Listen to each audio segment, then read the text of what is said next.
আসসালামু আলাইকুম এভরিওয়ান। কেমন আছেন আপনারা সবাই? আমি অনেক ভালো আছি। দেখেন আমার হাতে এখন এক ব্যাগ টাকা। হ্যাঁ, এটা এক ব্যাগ টাকা। এটা কোনো বোতল না। এখানে এক ব্যাগ টাকাই আছে, যা আমি নিয়ে যাচ্ছি। আমার বাসার সামনে এইটা মার্কেটটা আছে, যেখানে রিসাইকেল করা যায় বোতলগুলো। তো আমি এখানেই যাচ্ছি। আসলে ইউরোপিয়ান ১৩টা দেশে, যেমন নরওয়ে, জার্মানি, ক্রোয়েশিয়া, নেদারল্যান্ড এবং অলসো ফিনল্যান্ডে এভাবে বোতল রিসাইকেল করা যায়।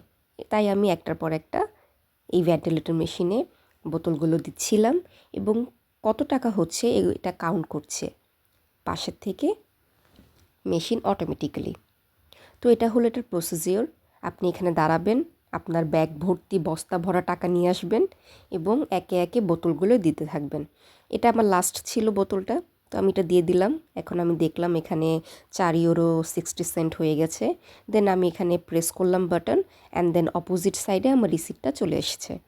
এই রিসিপ্টটা নিয়ে আমি যখনই কাউন্টারে দেখাবো এবং কাউন্টার থেকে যিনি তত্ত্বাবধানে থাকবেন উনি সাথে সাথে আমাকে যেই অ্যামাউন্টটা থাকবে ওই অ্যামাউন্টটা উনি দিয়ে দিবে।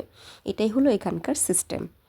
তো এখানে লজ্জা পাওয়ার কোনো কিছু নেই। এখানে প্রত্যেকটা ইউরোপিয়ান মানুষ এই কাজগুলো করে থাকেন, কারণ এটা একটা পথ। এটা রিসাইকেল করে জিনিসটা আরও সুন্দর করা যায়। রাস্তাঘাটে প্লাস্টিক ফেলে আমরা মোটেই পরিবেশ দূষিত করব না এবং অবশ্যই টাকা কামাবো।